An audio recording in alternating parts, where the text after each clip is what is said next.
এই যে ওয়াকাফ বিল নিয়ে যে সমস্যা, এই ওয়াকাফ বিল নিয়ে যে সমস্যা, এখানে কটা মুসলমান জানি কি হয়ে আছে ওখানে? আস্তে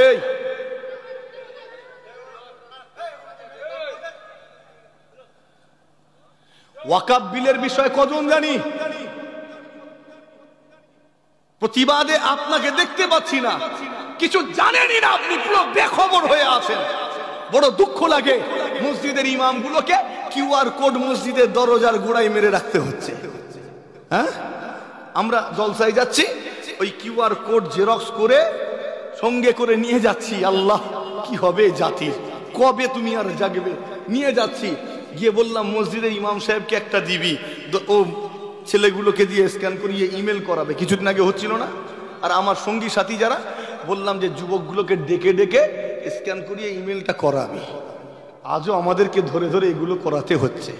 তুমি মুসলমান, তোমার ইনসাফ নেই, তোমার জ্ঞান নেই, বিবেক নেই, 3 ছেলের বাপ হয়ে বসে আছো, এখনো এগুলো জানোনি? তোমার মরণের পরে ওই মসজিদটা বন্ধ, তোমার মরণের কি বেঁচে থাকা অবস্থাতেই বন্ধ করে দেবে। মসজিদ তো ওয়াকাফ সম্পত্তির আন্ডারে, কথা ঠিক না ভুলবো? মাদ্রাসা, কবরস্থান, যখন এই বিলটা পাস হয়ে যাবে তখন আইন হয়ে যাবে, আইন। হঠাৎ করে একদিন নির্দেশ আসবে, মসজিদে আগামী 1 মাস নামাজ বন্ধ। তুমি, তোমার বাপ, তোমার চাচা, তোমার পাড়া গোষ্ঠী সবাই মিলে যদি নামাজ পড়তে যাও, পারবে তো? তখন পারবে তো? মসজিদ খুলবো, হিম্মত আছে? ওটা তখন আইন হয়ে এসেছে। মসজিদের তালাতে হাত দেওয়া মানে তুমি আইন বিরোধী কাজ করেছো। সোজা তুলবে আর ওই সেলের ভিতরে পড়বে, বলে দেবে এই কবরস্থানে দাফন হবে না। এমনি চক্রান্ত করছে, এদেরকে ধর আর পুরা। কথা ঠিক বলছে না ভুলবো? হ্যাঁ, এমনি চলছে। হঠাৎ করে বলে দেবে এই কবরস্থানে দাফন দিবি না। কি করবেন? কোথায় কবর দেবেন বলে? আর জায়গা কই? শেষমেশ কি করবেন? কাঁদতে কাঁদতে পোড়াবেন নাকি? হ্যাঁ, নাকি ওই তরল ওই অ্যাসিডের মধ্যে ফেলে আপনার মৃত বাপের লাশটাকে গলিয়ে ফেলবেন? কোনটা? এইভাবে বলছি বলে বুকে লাগছে মনে হয় না? আজকে লাগুক, আজকে লাগা দরকার আছে। ঘুমানোর সময় ঘুমাও, অসুবিধা নেই, কিন্তু যখন তোমার মেহনতের সময় তখন যদি ঘুমাও, তাহলে তোমার ভবিষ্যৎ অন্ধকার। কথা ঠিক বলছি না ভুল? তোমাকে প্রতিবাদ করতে হবে, ভাঙচুর নয়, প্রতিবাদ করতে হবে। প্রত্যেকটা মুসলমানের ঈমানি দায়িত্ব এই ওয়াকাফ বিলটাকে আটকাতে হবে, সংশোধনী বিলটাকে। যদি আটকাতে না পারি, আমাদের আওলাদ আগামী ভবিষ্যৎ কিন্তু মহা বিপদের সম্মুখীন হবে। এটা মাথায় রাখবেন। তখন মুশফিকিন সিদ্দিকী কিছু করতে পারবে না, তার বাপও কিছু করতে পারবে না। আমার বাপ দাদারা অনেক করেছে তোমাদের জন্য, করেনি? এই করেনি? মাথায় টুপিটা পেয়েছো আমার বাপ দাদা পূর্বপুরুষের উসিলায়।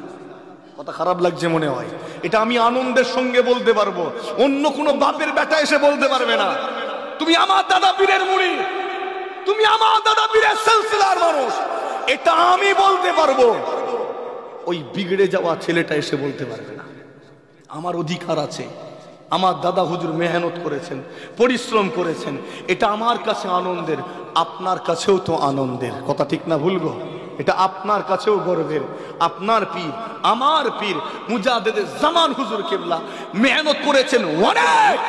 বাংলা, আসাম, ত্রিপুরা, মেঘালয়, মায়ানমার সহ এদিকে উড়িষ্যা, বিহার, এত অঞ্চল, বিশাল অঞ্চল, ওদিকে মাঝখানে তো বাংলাদেশ পড়ে রয়েছে এখনো।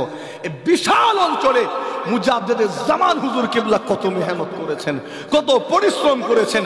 আজকের যুব সম্প্রদায় এটা ভুলে যেতে বসেছে, এটা ভুলে যাচ্ছে। মনে করেছে জলসা হঠাৎ করে হয়ে যাচ্ছে। জিনা, খানকা হঠাৎ করে হয়ে গেল, তুমি খানকা করবে, জলসা দেবে, এই আইডিয়া এলো কি করে? মসজিদ বানানোর আইডিয়া তোমার মাথায়, আইডিয়াটা আসার পেছনে কার মেহনত আছে এটা ভাবতে হবে না? ভাবতে হবে না? হবে নি? নিজেকে মজবুত করুন। আমার নবী সাহাবে کرام হুজুরগণেরা কম কষ্ট করেননি। নেতাগুলো সিদ্ধান্ত নিল খুবাইব ইবনে আদিকে এক আঘাতে শেষ করব না, আমরা ইবরত বানাবো। এই যে গুস্তাখের রাসূলগুলোকে একটাকে যদি আমরা সাজা দিতে পারি, বাকিগুলো সিটকে যাবে না যাবে না? তোরে বলেন, একটা গুস্তাখের রাসূল যদি সাজা পায়, বাকিগুলো চমকে যাবে, আর বলবে না আমার নবীকে অপমান করবে না। এদেরকে গালি দিয়ে সহ্য করে নেবে, এদের মা বাপকে যা খুশি বল মেনে নেবে, কিন্তু এদের প্রাণ প্রিয় নবীর শানে সামান্য কটু কথা মেনে নেবে না। এরা তোমাকে শাস্তি দিয়ে তবে ক্ষান্ত হবে। এটা তাদের অন্তরে এই ধারণা দেওয়ার দরকার আছে না নাই? এই জোরে বলেন, আছে না নাই? এই বিশ্বাসটা দেওয়া দরকার। পৃথিবীর যার শানে যা খুশি বলো, অসুবিধা নাই। মুহাম্মাদের শানে গুস্তাখি করলে তোমাকে সাজায়ে মওত পেতে হবে, এই ধারণা, এই বিশ্বাস যদি ওদের অন্তরে দেওয়া যায়, আগামীতে ভুল করেও কখনো আমার নবীর শানে গুস্তাখি করার দুঃসাহস দেখাবে না। কথা ঠিক বলছি না? বল। আমাদের থামলে হবে না, আমাদের প্রতিবাদগুলো ততক্ষণ চালাতে হবে যতক্ষণ না ওরা শাস্তি পায়। আইন মেনে, আমি আইন বিরুদ্ধ কথা বলিনি, আইন মেনে শাস্তি পাওয়াতে হবে। মুসলমানের ছেলেরা, ও নওজওয়ানেরা, তরুণেরা, আমার নবী বাগনেরা, কুরাইশ নেতাগুলো কয়েকজনা হাতে তলোয়ার নিয়ে নেমে পড়ল আমার খুবাইব ইবনে আদিকে হত্যা করবে। একজনা কুরাইশ নেতা তলোয়ারের ডগা দিয়ে এদিক থেকে হুজুরের শরীরে খোঁচা দেয়। হুজুর আমার সঙ্গে সঙ্গে চিৎকার করে, হুজুরের শরীর থেকে রক্ত ফিসকিরি দিয়ে বের হতে লেগেছে। হুজুর আমার চিৎকার করে পাঠ করেন, আশহাদু আল্লা ইলাহা ইল্লাল্লাহু ওয়া আশহাদু আন্না মুহাম্মাদান আবদুহু ওয়া রাসূলুহু। এদিক থেকে একজন কুরাইশ নেতা তলোয়ারের ডগা দিয়ে হুজুরের শরীরে খোঁচা দেয়, পুনরায় রক্ত ফিসকিরি দিয়ে বের হয়। হুজুর আমার আবার উচ্চ আওয়াজে পাঠ করেন, আশহাদু আল্লা ইলাহা ইল্লাল্লাহু ওয়া আশহাদু আন্না মুহাম্মাদান আবদুহু ওয়া রাসূলুহু। সামনের দিক থেকে খোঁচা দেয়, রক্ত ফিসকিরি দিয়ে বের হতে লেগেছে। হুজুর আবারও কালেমায়ে শাহাদাতের বাণী পাঠ করেন। মক্কার কুফারে কুরাইশ গুলো সব রেগে গেল, খেপে গেল। একসঙ্গে তারা রেগে গিয়ে আমার খুবাইবের উপরে হামলা শুরু করে দিল। চর মারে, কিল মারে, লাথি মারে, তলোয়ারের ডগা দিয়ে ইচ্ছা মতো খোঁচা দেয়।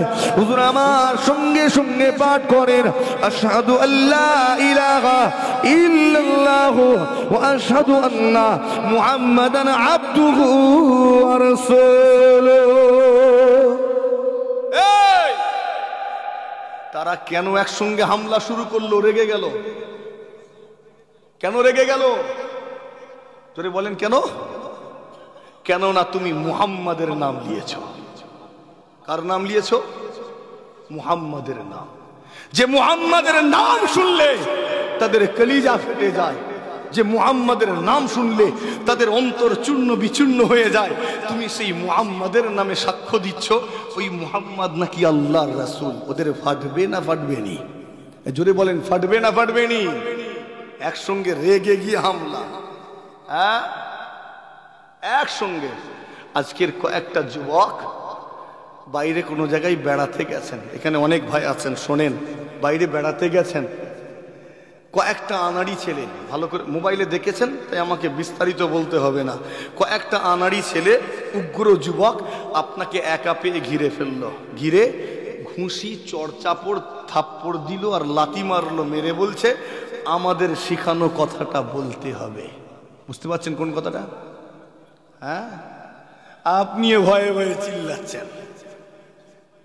মোবাইলে দেখছি তো, দেখছি তো। পাগল তুই মরে যা, তুই মরে যা। কয়েকজন তোমাকে ঘিরে ফেললো, ঘিরে দু চারটে চড়চাপড় দিল, লাথি মারলো, কিল দিল, বললো আমাদের শেখানো কথাটা বল, আমাদের খুশি করতে হবে। আর তুমিও তাকে খুশি করার জন্য তাদের শেখানো কথাটা চিৎকার করে করে বলছো, রিপিট করে করে বলছো। আচ্ছা আচ্ছা আচ্ছা, তোমার উচিত কি ছিল ওখানে?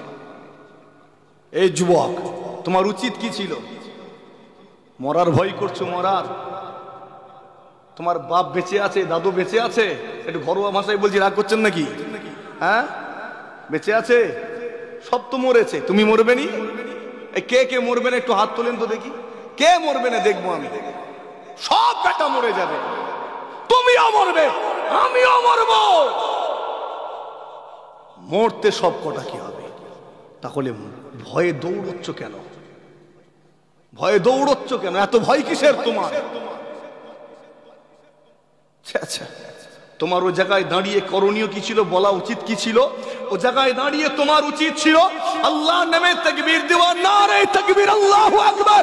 ও জায়গায় দাঁড়িয়ে তোমার উচিত ছিল আমার খুবাইবের মতো চিৎকার করে কালিমায়ে শাহাদাতের বাণী পাঠ করা, তোমার এই শাহাদাতের বাণী পাঠ করা, তোমার এই তাকবীরে ধ্বনি দেওয়া। এটার কারণে আল্লাহ ওই কাফেরের অন্তরে ঈমানের আলোকে জ্বালিয়ে দিতে পারেন। জোরে হয় না সুবহান? আরো জোরে হয় না সুবহান? কিন্তু মুসলমান, তুমি সেই দিনে ভীত সন্ত্রস্ত হয়ে পড়লে তাদের শেখানো কথাটা বলে দিলে, তাদের শেখানো কথাটা বলে দিলে। মরে যাওয়া দরকার ছিল। মুসলমানের ছেলেরা, ও নওজওয়ানেরা, তরুণেরা, আমার নবী পাগলেরা, আমি আপনাকে আঘাত করতে আসিনি, আমি আপনাকে চোট দিতে আসিনি। আপনার কিছু ভুল রয়েছে চাল চলনে, আপনার এই চলাফেরার ভুলগুলো ধরিয়ে দিতে চেয়েছি। এতটা দুর্বল হতে পারে না কোনো ইমানদার, কোন ইমানদারের নসিব এতটা খারাপ হতে পারে না গো। ইমানদার এতটা দুর্বল হতে পারে না। তুমি ইমানদার হয়ে যাও, দৃঢ় ইমানের অধিকারী হয়ে যাও। আমার খুবাইব জানিয়েছিলেন, আমি খুবাইব মরে যেতে রাজি, কিন্তু মুহাম্মাদের হাত ছেড়ে দিতে রাজি নয়। ও জানেনা, আমার নবীর পাগলেরা, মনোযোগ সহকারে শুনে রেখে দিন। কুফারে কুরাইশেরা রেগে গেল, ক্ষেপে গেল, একসঙ্গে হামলা শুরু করে দিল।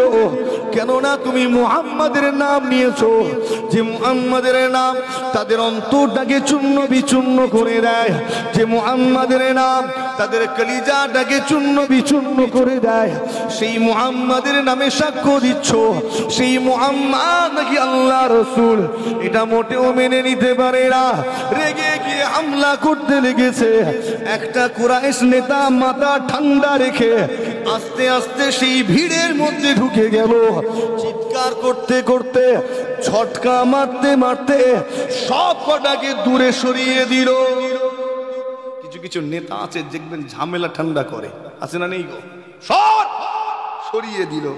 আস্তে আস্তে করে খুবাইবের কাছে হাজির। খুবাইব, কেন জেদ ধরেছ?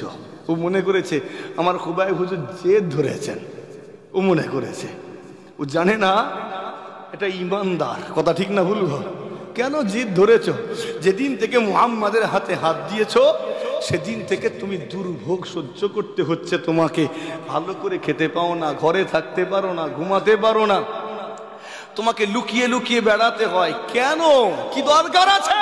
ছেড়ে দাও না মুহাম্মাদের হাত। মুহাম্মদ তোমাকে কি দিয়েছে?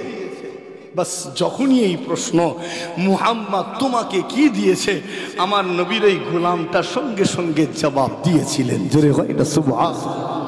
ওই একই প্রশ্ন আজকে আমি আপনাদের প্রত্যেককে জিজ্ঞেস করছি, বলেন তো মুহাম্মদ আপনাকে কি দিয়েছে? একটু কথা বলেন, কি দিয়েছে? বললে খুশি হব। মাশাআল্লাহ, কালেমা দিয়েছেন, লিস্ট লম্বা হবে আরো। বলেন, নামাজ, রোজা, হজ, যাকাত, ইসলাম, কোরআন, হাদিস, লিস্ট বাড়বে না বাড়বে নি? বাড়বে না বাড়বে নি? যত বলবেন বাড়তে থাকবে। প্রশ্নটা করা দরকার ছিল, মুহাম্মদ আমাকে কি দেয়নি? কথা ঠিক না ভুলবো?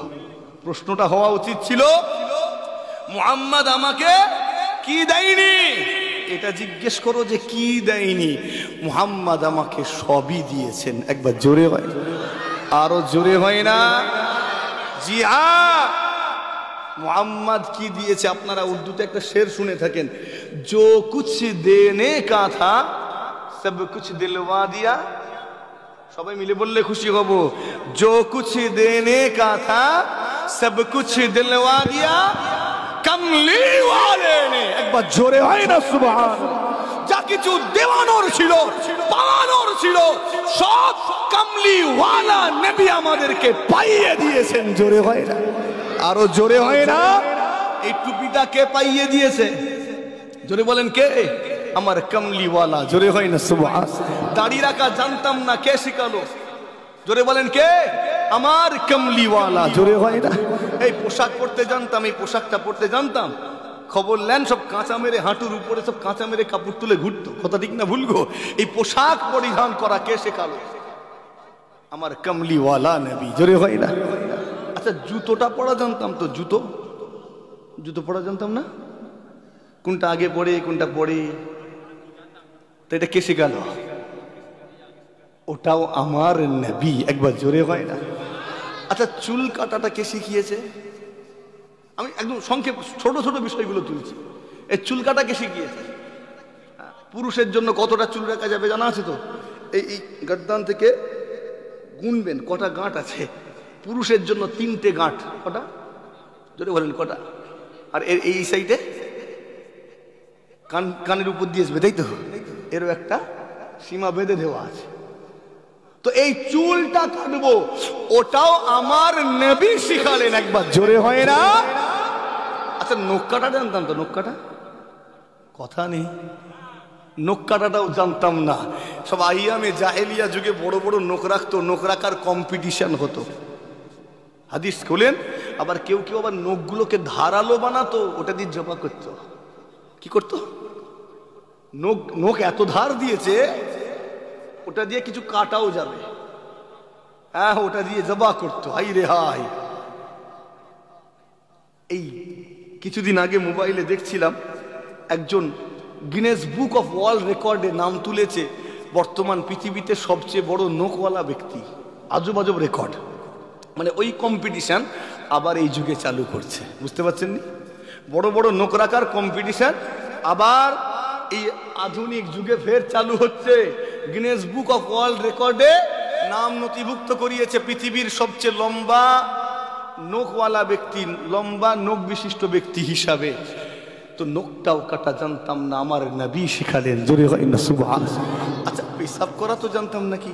পেশাব করাটা কথা নেই, সব চুপ করে আছে। পেশাব করা কে শিখালো? ওটাও আমার নবী শিখালেন। গোসল করা জানতাম? কথা নেই। গোসল করাটা পর্যন্ত আমরা জানতাম না, ওটাও পুরো দুনিয়াকে আমার নবী শিখিয়েছেন। একবার জোরে হয়।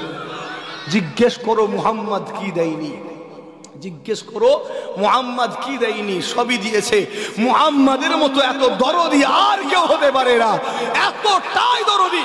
আমার বাপ আমার জন্য এত চিন্তা করেনি।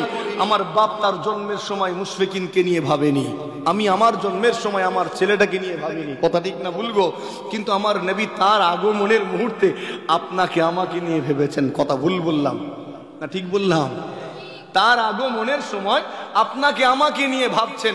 কচি কচি ঠোঁট নাড়িয়ে আল্লাহকে বলছেন, আল্লাহ ইয়া রব্বি হাবলি উম্মতি, ইয়া রব্বি হাবলি উম্মতি, ইয়া রব্বি হাবলি উম্মতি। আল্লাহ আমার গুনাহগার উম্মতের কি হবে? আগমনের সাথে সাথেই ভাবছেন। একবার জোরে। এত দরদি আর কে আছে যুবক? যে নবী তোমাকে এত ভালোবাসে, তুমি সেই নবীকে ভুলে আজকে গুনার কাজ করো কি করে? একটু খেয়াল করো। তোমার মতোই যুবকগুলো সেদিন আমার নবীর হাতে হাত দিয়ে ঈমানের কালেমা পড়ে নিয়েছিল। তারা ইসলাম কবুল করে ইসলামের জন্য নিজের জানকে কুরবান করে দিয়েছিল। জোরে হয় না সুবহানাল্লাহ। আর আজকের যুবকের হাল দেখেন, মশলা খেয়ে মোবাইল ঘেটে ঘেটে পিঠটা বেঁকিয়ে ফেলেছে। কথা ঠিক বলছে না বলবো? রাত 2টোর সময় ঘুমোতে যায় আর বেলা 10টার সময় ঘুম থেকে ওঠে। আজকের আমাদের বাড়ির যুবকগুলো। আর সেই দিনের যুবকের অবস্থাই খারাপ লাগছে মনে হয়। কষ্ট লাগছে নাকি? একটু বেশি কড়া কড়া বলে ফেলছি, কি করব? বলে ফেলছি, বলে ফেলতে বাধ্য হচ্ছে। এগুলো বড় দুঃখ লাগছে ভাই। নিজেকে মজবুত করুন, ঈমানকে মজবুত করুন। এত চিন্তা আপনাকে আমাকে নিয়ে আর কেউ করেনি। এমনকি বিচারের দিনেও আমার নবী আপনাকে আমাকে ভুলে যাবেন না। জোরে হয় না সুবহানাল্লাহ। আমার নবী, আমরা যখন জাহান্নামে চলে যাব, আমার নবী আপনাকে আমাকে নিয়ে চিন্তায় থাকবেন, সিজদায় চলে যাবেন, আল্লাহ আমার গুনাহগার উম্মতের নাজাত দিন, গুনাহগার উম্মতের নাজাত দিন, আল্লাহ আমার গুনাহগার উম্মতকে নাজাত দিন। আর আল্লাহ আমাদের নাজাত দিতে থাকবেন। জোরে হয় না সুবহানাল্লাহ। আমার নবীকে আল্লাহ বলবেন, আমার হাবিব আপনি এবার সিজদা থেকে মাথাটা তুলেন, অনেক হয়েছে, এবার মাথাটা তুলেন আমার হাবিব। আর সিজদায় পড়ে থাকবেন না, আমার নবী সিজদা থেকে মাথা তুলবেন না। আল্লাহ আমি ততক্ষণ সিজদা থেকে মাথা তুলব না যতক্ষণ না আমার উম্মতের গুনাহগার শেষ ব্যক্তিটাও জাহান্নাম থেকে নাজাত না পাবে। আমি রাসূলুল্লাহ সিজদা থেকে মাথা তুলব না। জোরে হয় না, আরো জোরে হয় না। এত কে ভেবেছে আপনার আমার জন্য, এত কে চিন্তা করেছে? কেউ পারবে? আর কারো চিন্তা করার ক্ষমতা নেই। আপনাকে আমাকে নিয়ে এত ভাবনা কেউ আর ভাবেনি, একজনই ভেবেছেন, তিনি আমার নবী। একবার জোরে হয় না, আরো জোরে হয় না। এই জন্যই তো আজ বলি, ইয়া রাসূলুল্লাহ আপনার কদমে আমার জান, আমার মা বাপের জান কুরবান হয়ে যাক। জোরে হয়। সাহাবা ইকরাম হুজুরদের বলি এটা ছিল, ইয়া রাসূলুল্লাহ আমার মা বাপের জান আপনার কদমে কুরবান হয়ে যাক। জোরে হয়, আরো জোরে হয় না।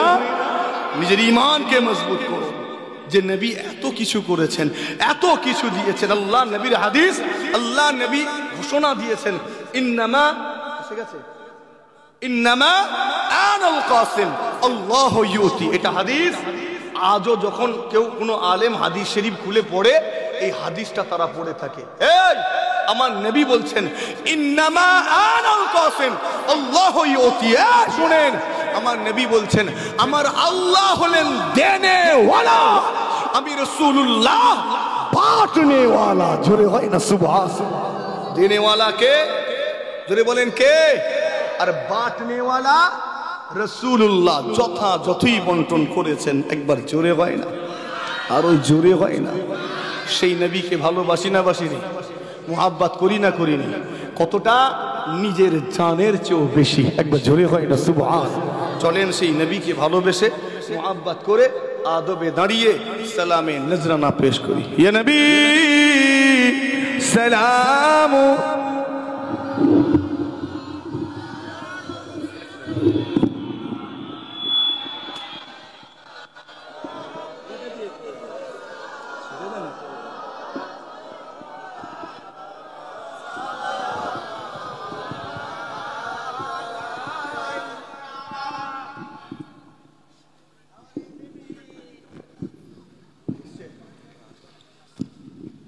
আচ্ছা, সালাম পড়ব কার উপর? জোরে বলেন, কার উপর? পড়ার মতো পড়বেন তো নাকি? পড়ার মতো পড়ব, ঠেলা গুঁজা করে নয়, টাইম পাস করার উদ্দেশ্যে নয়, মুশফিকিন সিদ্দিকী দাঁড় করিয়েছে বলে নয়।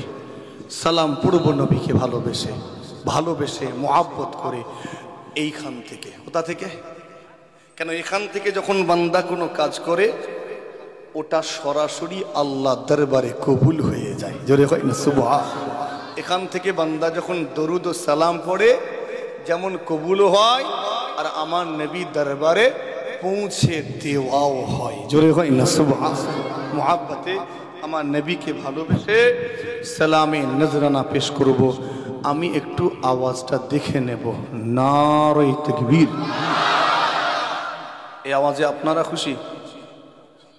খুশি? যুবকগুলো বলছে না, তার মানে আর একটু বাড়বে। নারে তাকবীর, মাশাআল্লাহ, নারে তাকবীর। সিলসিলায়ে হক মুজাদ্দিদ জামান, দাদা পীরের হক সিলসিলা, বিশ্ব নবী দিবস। নারে তাকবীর, নারে তাকবীর। এত কিছুর পরেও একটা জবান বন্ধ ছিল। কিছু বলবো? লজ্জা পেয়ে যাবে, থাক, এই এতটুকু বলাই যথেষ্ট। সালাম পড়ি উচ্চ আওয়াজে। ইয়া নবী سلام يا رسول سلام يا حبيب سلام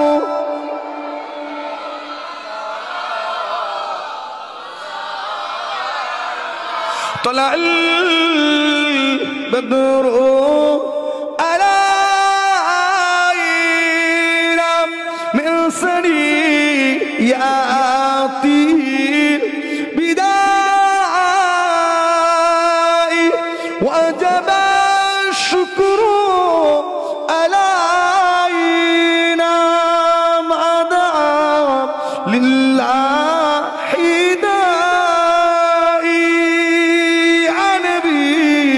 سلام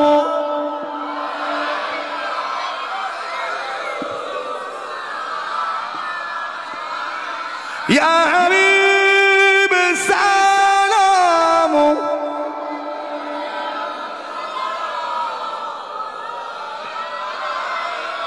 यूं कहेंगे या इलाही तूने दी है मुझको शाही करना उम्मतों की तबाही देख कर क्यों पनाही नबी सलाम या रसूल सलाम يا حبيب سلام عليك صلوات الله عليك ما شاء الله আমার ভাই এসেছেন এটা আনন্দের বিষয় কথা ঠিক না ভুল গো আল্লাহ কবুল করেন বলি আল্লাহুম্মা আমিন দাদা পীরের সিলসিলার মাশাআল্লাহ অনেকে খিদমত করছেন অনেকেই খিদমত করছেন তবে আমার ভাইটাও অনেক মেহনত করছেন আল্লাহ কবুল করেন আজকে অনেক ব্যস্ততার মধ্যে তারপরেও এখানে এসেছেন ভালোবাসেন বলেই এসেছেন আজকে ফুরফুরা দরবার শরীফে অনেক ব্যস্ততার সঙ্গে কেটেছে ভাইয়ের আমি যতটুকু জানি একটা অনুষ্ঠান ছিল মাদ্রাসার পাগড়ি বিতরণ ছিল না মাদ্রাসার পাগড়ি বিতরণ ছিল সেখানে সমস্ত কাজ মোটামুটি সমাধা হয়ে গেছে চলছে আল্লাহ কবুল করেন তারপরেও এখানে এসেছেন আল্লাহ আমাকে আমার ভাই আমার পীরের আওলাদ যারা খিদমতে রত পীর সাহেব হুজুর কিবলাগণ আমার দাদা পীরের সিলসিলার মুরিদ মুহতাকিদিন যারা খিদমত করছেন সকলকে খাদেম হিসাবে কবুল করেন বলি আল্লাহুম্মা আমিন আমি বিদায় নিচ্ছি একটু তাকবীরের ধ্বনি দিয়ে আওয়াজটা আর একটু উঁচু করে মনটা খুশি করে নেই নারে তাকবীর আমার খুশি বড় কথা নয় আমার আল্লাহ খুশি হবেন নারে তাকবীর সিলসিলায়ে হক মুজাদ্দিদে জামান দাদা পীরের হক সিলসিলা দাদা পীরের সিলসিলার আলেম উলামা হযরত গো দাদা পীরের সিলসিলার মুরিদ মুতাকিদিন গো দাদা পীরের রূহানি اولاد গো দাদা পীরের জিসমানি اولاد গো নারে তাকবীর নারে তাকবীর আসসালামু আলাইকুম